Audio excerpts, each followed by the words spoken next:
والحاج يترك ماله وأهله ويرحل للحج ويلبس إحراما كلباس الأكفان.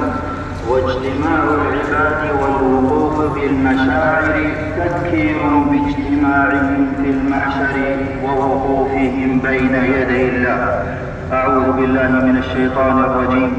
وأذن في الناس بالحج يأتوك رجالا وعلى كل ضامر يأتين من كل فج عميق ليشهدوا منافع لهم ويذكروا اسم الله في أيام معلومات على ما رزقهم من بهيمة الأنعام.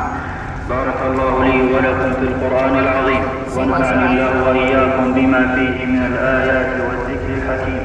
أقول قولي هذا وأستغفر الله لي ولكم ولجميع المسلمين من كل ذنب فاستغفروه إنه هو الغفور